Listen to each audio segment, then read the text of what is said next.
그리스도의 풍성하신 은혜와 사랑이 늘 함께 하시기를 바랍니다. 오늘 이 아침에는 시편제 107편 1절로 22절까지의 말씀, 생명의 삶 큐티 7월 1일자 말씀입니다. 7월이 되었습니다. 2026년 하반기의 시작이요, 또 새 달의 시작입니다. 올해 하반기와 새 달에 주의 은혜가 풍성하고 충만하시기를 축원합니다. 107편 1절 말씀 봅니다.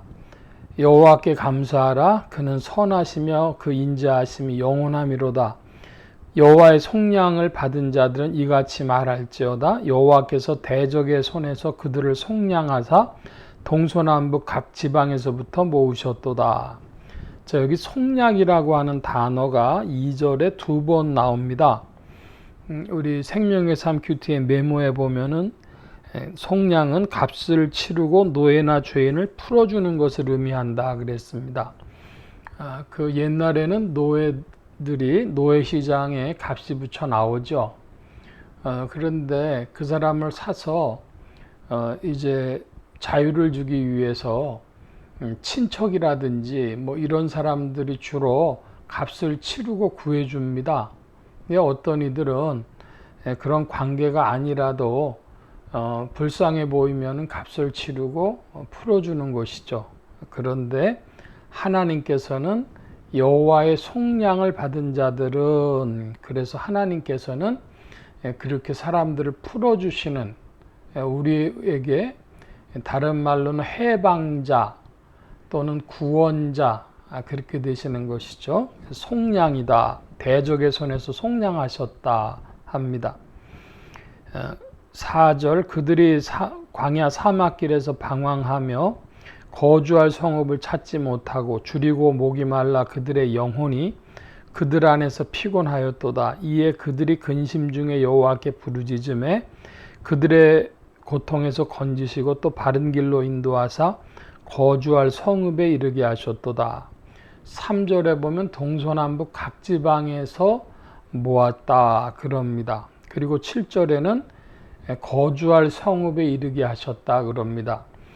구약의 시인은 이제 구약의 자리에서 이 시를 고백했지만은 오늘 우리는 신약의 성도들로서 이 말씀을 다 그리스도 중심적으로 해석할 수가 있겠습니다. 그래서 동서남북 각 지방에서 부르셨다는 건 온 인류 가운데 부르셨다는 말씀으로 우리의 거주할 참된 성읍, 우리의 영혼의 성읍은 무엇이냐?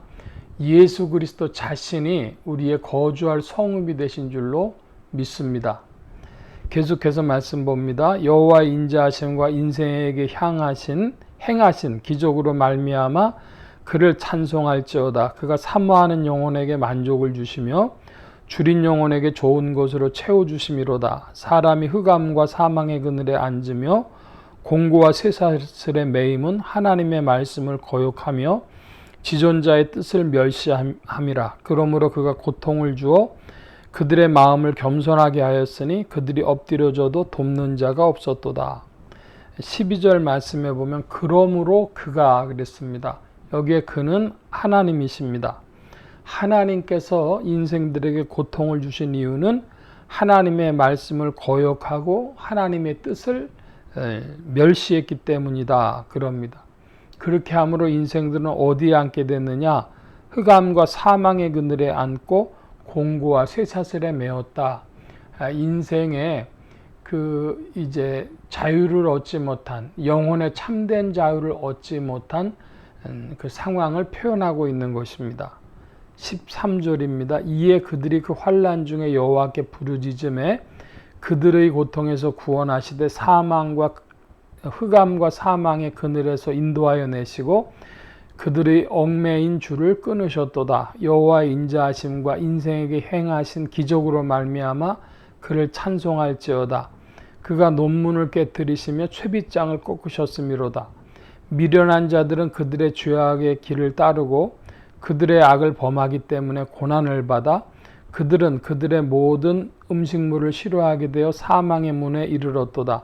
이에 그들이 그들의 고통 때문에 여호와께 부르짖음에 그가 그들의 고통에서 그들을 구원하시되 그가 그의 말씀을 보내어 그들을 고치시고 위험한 지경에서 건지시는도다. 17절의 말씀에 보면은 죄악의 길을 따라서 고난을 받았다 이렇게 표현이 되어져 있습니다. 그 고난을 받았다는 것이 10절에 흑암과 사망의 그늘에 앉고 공고와 쇠사슬에 매인 그것이 고난받는 것이죠. 18절 말씀으로는 사망의 문에 이르렀다고 이렇게도 표현하고 있습니다. 하나님의 그들에 대한 그 구원의 길, 그들을 위한 생명의 대책이 무엇이었냐, 그들을 어떻게 구원하셨냐 봤더니 20절에 그의 말씀을 보내어 그들을 고치시고, 하나님의 말씀이 고난당하는 인생을 향한 대책입니다. 하나님의 솔루션입니다. 인생이 흑암과 사망의 그늘에 앉고 공고와 쇠사슬에 메었을 때에 하나님의 솔루션은 하나님의 말씀이다.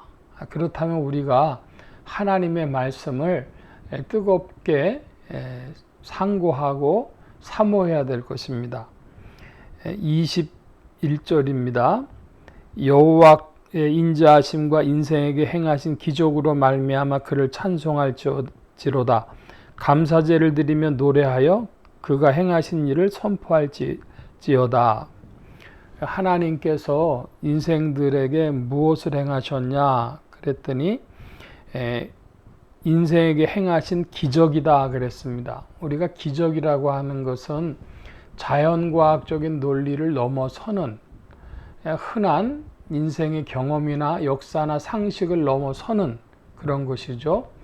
우리 가운데 행하신 하나님의 기적이 인생들 살펴보면 참으로 많이 있습니다.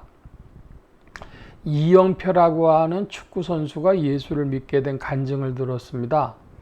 그랬더니 자기는 의심이 많아서 안 믿어서 하나님이 있다면은 여기 있는 커피컵을 앞에 놓고 있었는데 커피컵이 그 접시에서 떨어져서 위로 올라오든지 아니면 접시나 커피잔을 옆으로 좀 밀어보든지 하시오. 그렇게 속으로 생각을 했대요. 그랬더니 아무 변화도 일어나질 않아요. 자기가 다시 한번 좀 생각을 해본 거예요. 그래가지고 나는 의심이 많아서 믿을 수가 없으니까 뭐 하나님 계시면 알아서 하십시오. 그렇게 마음속으로 기도도 아니고 뭐 그냥 그렇게 생각을 한 겁니다.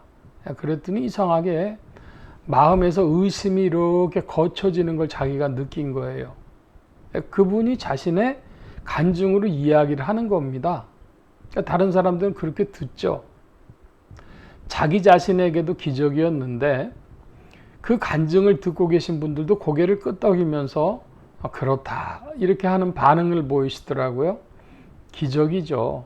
그러니까 별거 아닌 것 같은데 우리 인생에 수많은 기적을 하나님께서 베푸셨습니다.